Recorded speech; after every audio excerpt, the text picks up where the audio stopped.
for Yeah. example. Now that you've brushed on fertility, how, if you would please tell us, how is the national family planning used as a fertility method, if it is? Well, definitely, it's used Mhm. to pinpoint the peak day of fertility, Mhm. and that's noted by a clear, raw egg white substance which spindles out from 2 to 4 inches. Mhm. And the advantage, of course, is couples can identify the peak time also through charting the temperature, which usually goes up at least 1 degree, Mhm. which shows that Mhm. the woman has ovulated. This way they can avoid expensive fertility tests because in vitro fertilization, as you probably know, is very, very expensive and Yeah. has a very low success rate. And many times, for example, if they use fertility drugs instead, it could lead to, for example, multiple symptoms or even multiple births. Yeah. Yeah. I understand what you're saying, and I know the majority of the people out there understand your clinical terms, Mm-hmm. but you know, there may be someone out there who is 16 years old and don't quite Yes. understand. If you would, could you just simplify that for me, please? In terms of You know, fertile when you periods or just the the use fertile of natural periods family and planning yeah, and the in general? ovulation thing, yeah. Yes, in general, it's a natural method of tracking your period on the basis of the appearance of mucus and whether or not the temperature is elevated at least 1 degree. And that will pinpoint peak day for you. And of course, many times it's between 7 and 9 days only out of a month Mhm. for Mhm. abstinence. So it's really a method of periodic abstinence.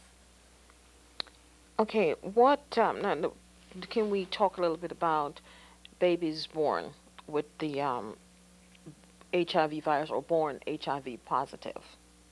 Yes.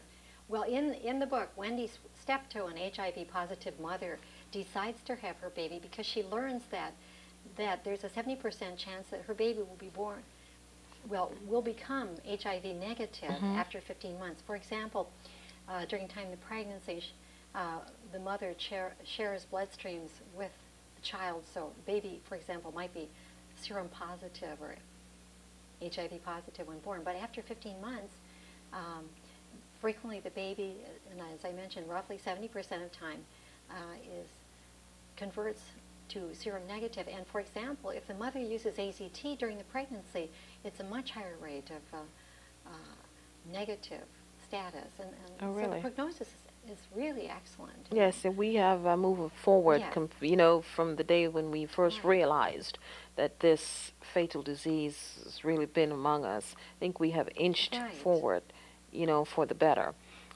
We know, when people go back through time, a couple of decades, and the sexual revolution of the 60s and so on and so forth, and Woodstock and, so on and so forth. We have a population problem. If you would, tell us, how does population control lead to behavioral control? Well, I think a good example of that would be in China with the one-child policy. For example, families may be fined or imprisoned if the mother has an additional child. And for example, in the film, excuse me, in the book, Mm-hmm. one of the women who did not have a birth permit for a second child, who was in the countryside, and for example, she spent several months in hiding. Mm-hmm. As the baby was coming down the birth canal, the fontanelle was injected with a substance called formaldehyde, Mm-hmm. uh, causing a forced Mm-hmm. abortion.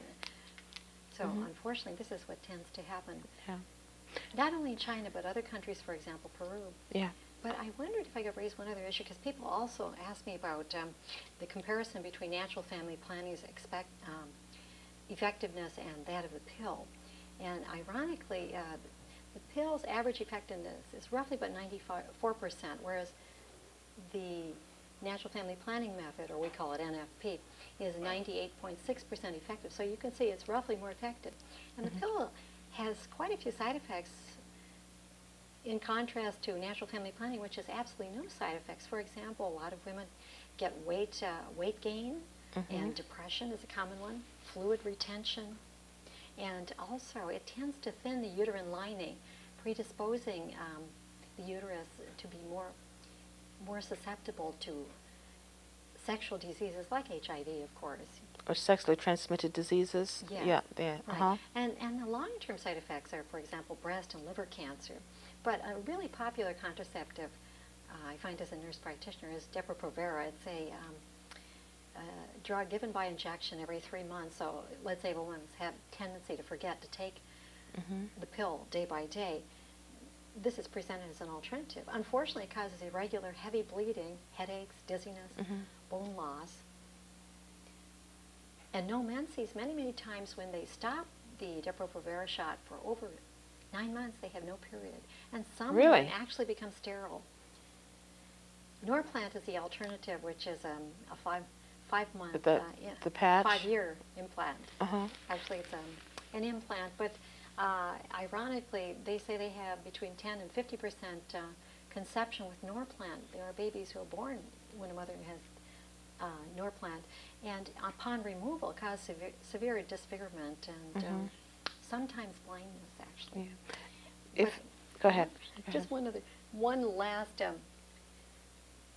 advantage of NFP. Basically, the NFP couples tend to have less than a 3% divorce rate, which is a real bonus because it's such a challenge to keep a family together nowadays. And they say that's because of the increased communication between the husband and wife as to what are the periods to abstain and the periods to be intimate, you know. And of course, I think this also it brings the whole element of affection into their lives, you know, that they can go out to dinner or find other methods to express themselves. Yes, and the basic things, appreciation, communication, and just paying attention to one another. Yeah, those simple little things that we tend to forget.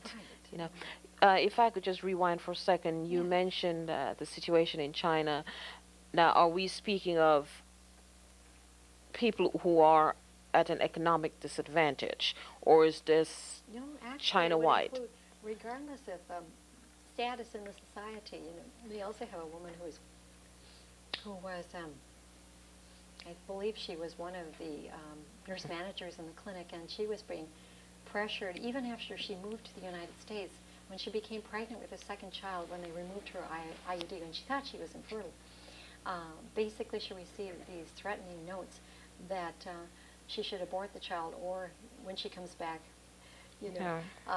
to the country, she wouldn't be allowed to keep that second child. Wow. That's taking control to another level, and then creating a new definition to control. You also mentioned that you were, are you still an active nurse practitioner? Yes, I am a nurse practitioner. You're still active, and do you lend your services to the community on your own time as well? Well, I do. I do some volunteer work in a local clinic, and as I mentioned, I function as a nurse practitioner in Chalet Magnificat, a family maternity home. Yes. What is sort of the age range across the board of women that you treat? Well, I guess it goes. We tend to, at least in the shelter, we take them from age 18, let's say through childbearing years, for example, through 40s. Actually, some women have late conceptions, late 40s, early 50s.